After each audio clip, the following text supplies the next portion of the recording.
Buenas tardes, mi nombre es Alejandra Esponda y vamos a estar compartiendo la clase 10 de Historia de las Relaciones Laborales. Es una clase que se plantea como una continuidad respecto de la clase anterior, donde ya empezamos a ver, digamos, qué había sucedido a partir de 1955, retomando un poquito finales del peronismo y comenzando a ver lo que fue la Revolución Libertadora y el gobierno de Frondizi. Bueno, primero que nada, contarles cómo va a ser esta clase, con qué materiales van a contar. Lo que vamos a hacer es tener un texto obligatorio, digamos, además de los videos que vamos a subir como clase, tenemos un texto obligatorio que es el texto de Mónica Gordillo. Acá se los muestro, pero bueno, va a estar subido ahí en el campus. Se llama Protesta, Rebelión y Movilización de la Resistencia a la Lucha Armada 1955-1973. Mónica Gordillo, una historiadora de la Universidad de Córdoba, investigadora de CONICET, que es una estudiosa de el movimiento sindical y de la historia sindical argentina. Bueno, por otro lado, vamos a subir también un cuadro donde ustedes van a poder encontrar sistematizados los principales hechos, las principales legislaciones, los principales movimientos, conflictos obreros que hubo en todo este periodo, que como adelantábamos ya la clase de anterior, es un periodo muy complejo, muy conflictivo, con muchísima inestabilidad política, con distintos momentos en las etapas económicas de este proceso de esta segunda etapa de industrialización por sustitución de importaciones, que ahora en un momentito nomás vamos a retomar. Entonces el cuadro les va a servir para poder sistematizar, para poder tener un orden cronológico de todas esas cantidades de hechos y de cuestiones que fueron sucediendo. Y por otro lado vamos a incluir también unas fuentes, como solemos hacer. En este caso vamos a subirles el programa 1 de Mayo de la CGT de los argentinos. También vamos a subir material audiovisual. Especialmente vamos a trabajar sobre un film que se llama Los Traidores, de Raimundo Gleiser, y que lo que hicimos fue seleccionar fragmentos y les vamos a proponer algunas reflexiones al respecto. Y también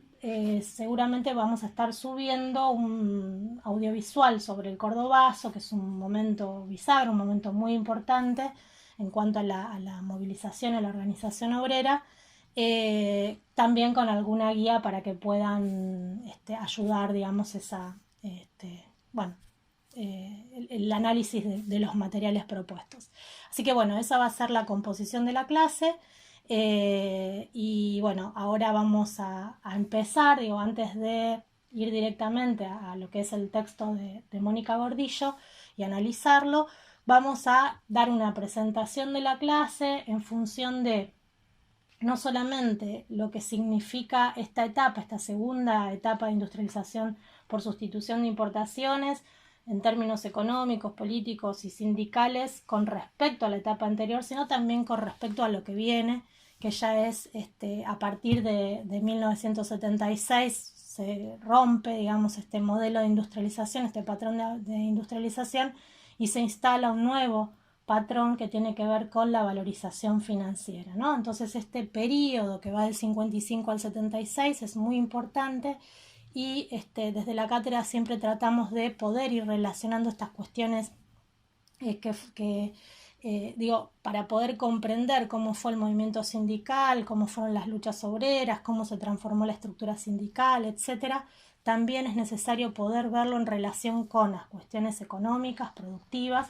y políticas, ¿no? del periodo. Así que bueno, vamos a iniciar con una presentación de este periodo. Bueno, muy sintéticamente vamos a trabajar en la presentación del periodo, principalmente en lo que tiene que ver con los aspectos económicos, productivos, porque bueno,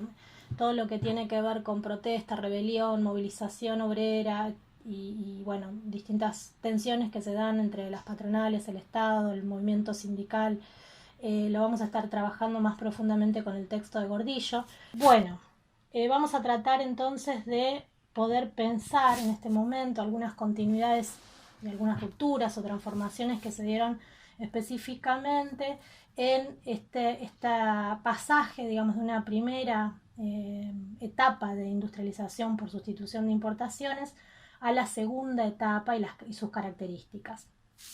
Por un lado, pensemos que, retomando muy sintéticamente lo que ya hemos visto, esta primera etapa de industrialización por sustitución de importaciones, que se inicia en el 30, se profundiza a partir de 1943, tiene algunas características. Es una industrialización orientada al mercado interno, a la producción de bienes textiles, alimentarios, digamos, de bienes salarios, de bienes que son consumidos o mejor dicho, están orientados al consumo del mercado interno, al consumo de las clases trabajadoras, a partir de sus salarios. Junto con esto, digamos, justamente para que este modelo de industrialización pudiera funcionar, crecer, profundizarse, era necesario también una mayor redistribución del ingreso, ¿no? Entonces encontramos que es un periodo donde hay el consumo, el salario, el trabajo y la producción son factores que están en interrelación, y es necesaria un mayor salario de distintas maneras, salarios directos, salarios indirectos, digamos, ¿no? Aquellos beneficios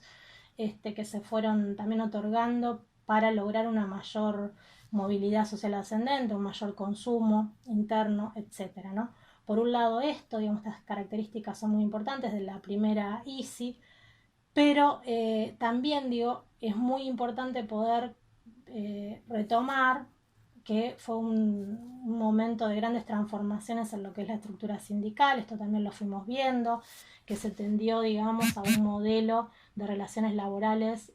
más cercanas al corporativismo, donde, digamos, encontramos una estructura sindical que se fue consolidando, fortaleciendo, haciendo mucho más extensa, un nivel de sindicalización muchísimo mayor. Y no solamente eso, sino también un fortalecimiento de la organización sindical en los lugares de trabajo a partir de las comisiones internas, los cuerpos de delegados, y toda esta fortaleza que hacia finales del peronismo se planteaba también como uno de los obstáculos a la productividad, que fue lo que se vio en la clase pasada, ¿no? Bueno, entonces,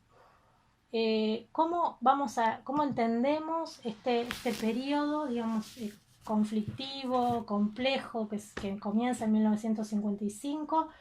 en términos económicos productivos? Bueno, es una segunda etapa de industrialización por sustitución de importaciones. Las características de esta etapa son un poco diferentes de la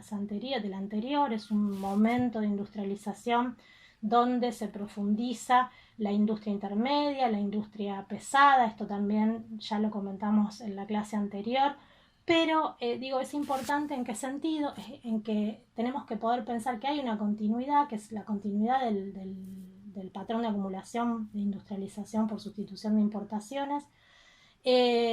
y hay una transformación en las estructuras productivas tendientes a que determinadas industrias fueran las dinamizadoras de la economía, como la automotriz,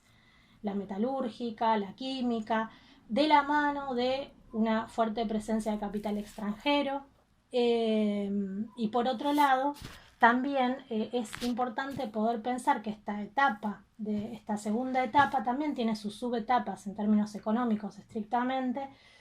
y productivos, que tienen que ver con un primer momento donde hubo fases de crecimiento y de expansión del producto industrial, y otros momentos de retroceso, digamos, o de crecimiento del producto bruto, y una segunda etapa a partir de 1963 donde se produce un crecimiento ininterrumpido de la economía durante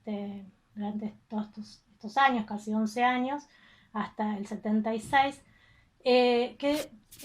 tienen que ver con la maduración de inversiones que se habían realizado en la etapa previa, por un lado. Por otro lado, también con el crecimiento de las exportaciones de manufacturas, de bienes manufacturados, y una posibilidad de ir resolviendo de alguna manera esos problemas que existían anteriormente con las restricciones externas, el desbalance entre importaciones y exportaciones, ¿no? Bueno, y todas esas situaciones que se habían dado ya hacia el final del peronismo y que requerían una fuerte transformación de la estructura productiva, y a partir de ahí aparecía la cuestión de la productividad como una de las fundamentales y que va a estar presente en todo este periodo del 55 hasta el 76. Bueno, entonces, grandes, estas cuestiones que estamos viendo respecto de la transformación de la estructura productiva también va a tener su correlato en lo que fue pasando con la propia clase trabajadora, ¿no?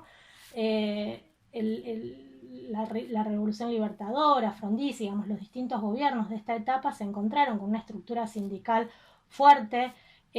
con una capacidad de organización que por momentos se expresaba muy claramente, en otros momentos por ahí no tanto, pero digo, vamos a ir viendo con el texto de Gordillo cómo esto fue marcándose en cada uno de los momentos, y que más allá de los embates que había recibido de la patronal a partir de ya sea por crisis económicas, por represión, por prohibiciones, etcétera, había logrado mantener un peso muy importante en la estructura productiva debido a esta continuidad de la industrialización, pero también debido a la fortaleza de las organizaciones. Y había, por ejemplo, hay una forma que nosotros tenemos siempre, es importante poder verlo, es qué nivel de participación tenían los asalariados en la distribución del ingreso, y vemos que, ahora les pongo en pantalla un cuadro donde se ve que al inicio del peronismo, en realidad no al inicio del peronismo, sino durante el peronismo, los trabajadores, las trabajadoras habían logrado acceder a una participación de 50 puntos en la distribución del ingreso. Y bueno, fíjense, ustedes lo pueden ver en pantalla, que a pesar de estos momentos que veíamos también de crecimiento, digamos, de crisis, donde los trabajadores y las trabajadoras disminuyeron su participación en la distribución del ingreso, se llega hacia el final del periodo, en 1974, con una fuerte participación en la distribución del ingreso, también cercana a los 50 puntos que se habían tenido en las mejores épocas del peronismo, ¿no? Esto nos está mostrando que más allá de las distintas problemas y limitaciones del propio sistema, los trabajadores habían logrado mantener ese peso, esa fuerza, esa importancia, y solamente van a perder ese esfuerzo de importancia con la ruptura del propio patrón de acumulación con la dictadura militar, digamos, y el cambio de la industrialización a otro modelo basado en la valorización financiera. Bueno, esto nos parecía importante dejarlo marcado como una cuestión que va a estar latente y que tenemos que poder pensar en interrelación con lo que vamos viendo y vamos a ir viendo de cada uno de los movimientos, los conflictos, las luchas, etcétera, ¿no?